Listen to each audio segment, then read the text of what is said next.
piece of football from a talented footballer. Absolutely unseemable. Absolutely magnificent.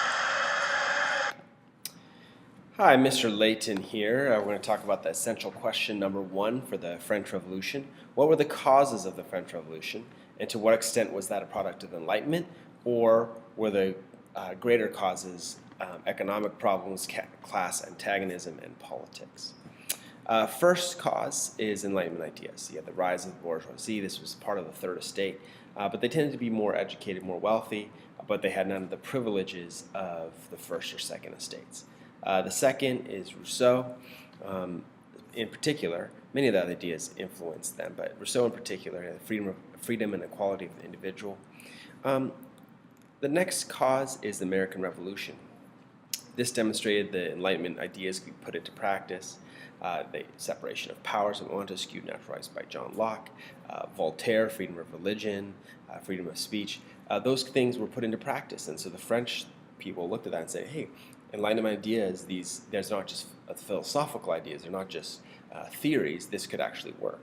So French soldiers who fought in the American Revolution wanted the same freedoms. They came back and they wanted democracy, they wanted freedom of speech, they wanted freedom of religion, they wanted equality, they wanted all the things that they had fought for the United States. The third is economics. The French government was bankrupt, had a huge debt.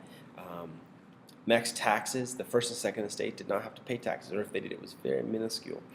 And when the king asked them to reform the tax system because they were bankrupt because of the debt, the First and Second Estate refused to say, yeah, we'll start paying taxes. So this created a lot of resentment from the Third Estate. They're the poorest. They're the ones that don't have enough food and things like that, and yet they're the ones that are shouldering this huge tax burden.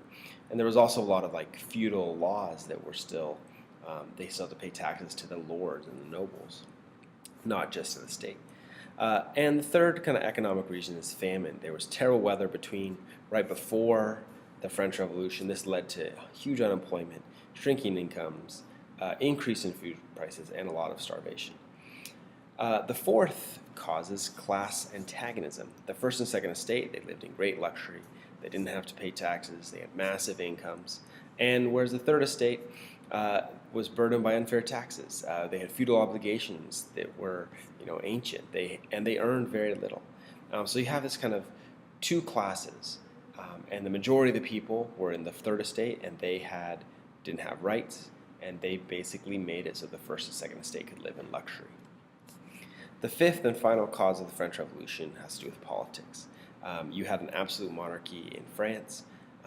The monarch didn't just made rules. Actually, the States General hadn't been called since 1614. There was corruption and excess within the government. Marie Antoinette and King Louis XVI lived in splendor and would waste lots of money. And then the calling of the States General was kind of the first step. If the king had not called that a States General, they probably would not have seen the French Revolution at this time. But he called it, people came together. The Third Estate, as part of the States General, they came, and the representatives said, hey, we're actually the people that they got frustrated. We're the ones that represent all the people. So they formed the National Assembly. And they pledged a tennis court oath not to leave until the king agreed to meet their demands, which he did.